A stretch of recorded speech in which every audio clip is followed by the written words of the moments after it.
Reaction দিব, কী করবো, আমাকে আসি লগে আসি।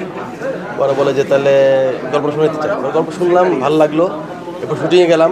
শিমুল আসলে অনেক পরিশ্রমী মানুষ, মানে শুটিংয়ে যাই দেখলাম খুবই পরিশ্রমী। আর আমার বিশ্বাস কাজটা অনেক ভালো হবে। যেহেতু অমির শিষ্য, তো অমির ওই ব্যাপারটার মধ্যে আছে যে একদম পরিপূর্ণ না হওয়া পর্যন্ত ও ওই শটটা শেষ করে আর কি। এরকম ভালো দিক, ভালো লাগছে ভাই। মতলব ক্যারেক্টারটা পুরোটাই আসলে অমির। হ্যাঁ, ও যেমনি চালাইতেছে এমনি চলতেছে, যা বলছে তাই করতেছি। ওইটা বানাইছো, মতলব ক্যারেক্টার টোটালটা অমির উপরে, অমির যেভাবে দেখে আর কি। হ্যাঁ, পাবলিক রিয়াকশন আছে, কেউ গালি দেয়, কেউ ভালোবাসে। আর একটা ক্যারেক্টারের প্রাপ্তি তো ওইখানেই। যে অমির যখন আমার সাথে কথা বলতেছিল ব্যাচেলর পার্টির মতলব নিয়ে, তখন বলতেছিল ভাই আপনারা কিন্তু পাবলিক গালাগালি করবে। কেন? দেখেন গালাগালি করবে, কিন্তু আপনি সেটা মাইনে নিতে হবে। ঠিক আছে, ঠিকই। আসলে অমিত তো ক্যারেক্টারটা তৈরি করছে, ও জানে যে কখন মানুষ আমাকে গালি দিবে, কখন ভালোবাসবে। আবার যখন আমাকে ব্যাচেলর পার্টি মারা হইলো, ভাই কালকে থেকে দেখেন কী করে পাবলিক পক্ষ বিপক্ষ হয়ে যাবে। তো এইটাই হয়েছে আসলে, পুরো ব্যাপারটা আসলে অমির উপরে ডিপেন্ড করে। না পাবলিক, শোনেন, পাবলিক যেটা হয়েছে এবার ঈদে একটা ভালো দিক হয়েছে, আমার বিশ্বাস আপনারাও সেটা করবেন।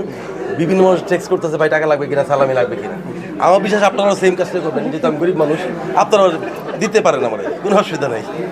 আরিফিন ফিরছেও আসলে ওর সাথে তো আমার এখন পর্যন্ত দেখা হয় নাই, শুটিংয়েও না, প্লাস বাইরেও না। ভয়াবহ।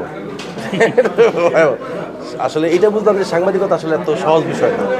একটা বুম হাতে নেওয়ার পরে যে পরিমাণ নার্ভাস মনে হচ্ছে আমার কাছে, আমি নিজের যত নার্ভাস মনে করছি, আসলে সাংবাদিকতা আমার কাছে মনে হচ্ছে বিশাল ব্যাপার। এটা এত সহজ বিষয় না, হেলাফেলা ব্যাপার না। তো আমি ভাই ট্রাই করছি যতটুকু পারা দরকার, যতটুকু আমাকে ডিরেক্টর বলেছে ওইটুকু করতে, এ আর কি। বাংলাদেশের ওই তো ওইটাই কেন যে মানে এই বিশাল ব্যাপার, একটা বুম মনে হচ্ছে কয়েকশো কেজি আর কি ওজন। এই সাংবাদিক, প্রথমত সাংবাদিক হিসেবে কাজ করা, প্রথম কাজ করা।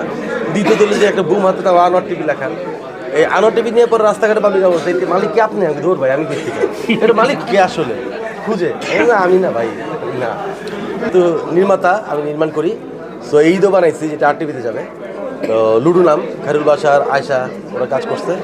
আশা করি এইটাও ভালো লাগে। গত ঈদে ছিল হুসেনের গল্প, আপনারা দেখছেন কিনা আমি জানি না, পলাশ ছিল। ওইটা পরে আবার এটা বানানো, আর আমি ঈদেই বানাই আসি, ঈদ ছাড়া কখনো বানানো হয় না। বড় কাজ করবো না এরকম কথা সবাই তো।